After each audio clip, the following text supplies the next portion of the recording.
Masih di Sapa Indonesia Malam bersama saya Friska Clarissa. Komedian Alfian Syah Komeng menyita atensi publik setelah foto nyelenehnya di surat suara DPD RI viral di media sosial. Komeng mengaku jika nanti terpilih sebagai anggota senator ingin memajukan seni dan budaya Indonesia agar bisa seperti Korea Selatan.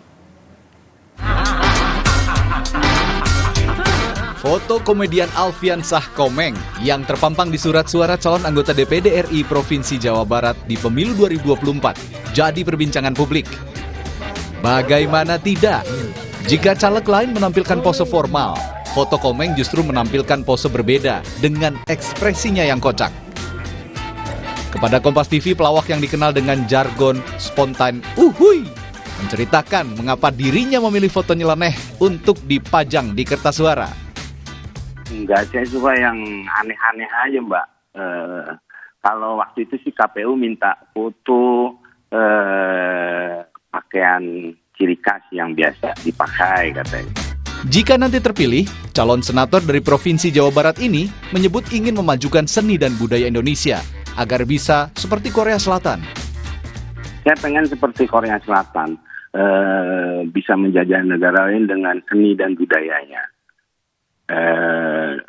Katanya itu pemasukannya dari seni budaya itu hampir double digit buat APBN negaranya. Sedangkan kita kan lebih luas dari Korea Selatan dan lebih beragam suku-sukunya. Suku Sunda, suku Jawa, suku Riti, suku Cadang, hampir semua ada di Indonesia. Masa kita nggak bisa?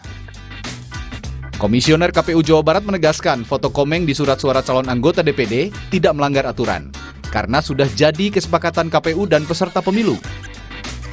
Dan siapa sangka, pose unik Komeng membawanya memperoleh suara sementara tertinggi di pencalonan DPD Provinsi Jawa Barat. Dari data real count KPU, pada Jumat siang, Komeng mengantongi 842.374 suara.